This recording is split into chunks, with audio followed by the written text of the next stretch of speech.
একজন অতি মেধাবী পিএইচডি ডিগ্রিধারী আমার ভাই মাসুদকে আপনারা ভোট দেবেন।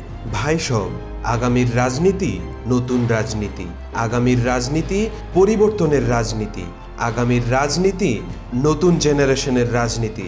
সেই জেনারেশনের অতি মেধাবী ও পিএইচডি ডিগ্রিধারী আমার ভাই ডক্টর মাসুদকে আপনারা ভোট দেবেন, জয়যুক্ত করবেন এবং এলাকার উন্নয়নে আমি আপনাদের গ্যারান্টি দিচ্ছি তিনি অসাধারণ ভূমিকা পালন করবেন।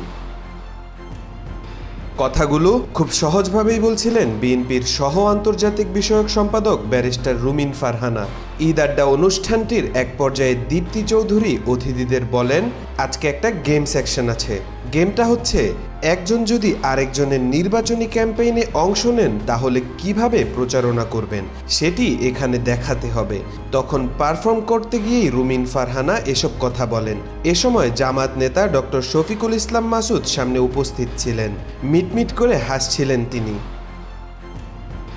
ব্যারিস্টার রুমিনের এমন প্রচারণা শুনে প্রতিক্রিয়ায় ডক্টর শফিকুল ইসলাম মাসুদ বলেন, এবার জিতে গেছি শিওর, এবার আমার বিজয়ে আল্লাহ ছাড়া আর কেউ ঠেকাতে পারবে না ইনশাআল্লাহ।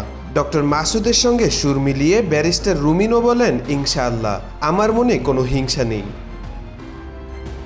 পটুয়াখালী ২ আসনে জামাতে ইসলামীর প্রার্থী হিসেবে প্রতিদ্বন্দ্বিতা করবেন ডক্টর শফিকুল ইসলাম মাসুদ। এলাকায় জনসমর্থন আদায়ে ধারাবাহিকভাবে কাজ করে যাচ্ছেন তিনি।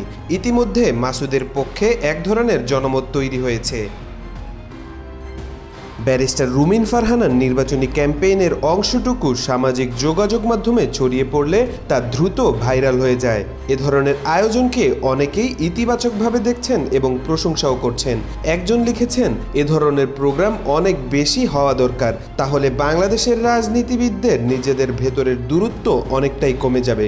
আরেকজন লিখেছেন, রাজনীতিবিদদের প্রোগ্রাম দেখেও যে আনন্দ পাওয়া যায় বা মন খুলে হাসা যায় তা নতুন বাংলাদেশেই সম্ভব। আমরা তো এমন বাংলাদেশই চেয়েছিলাম। তাওফিকুল ইসলাম, আজকাল।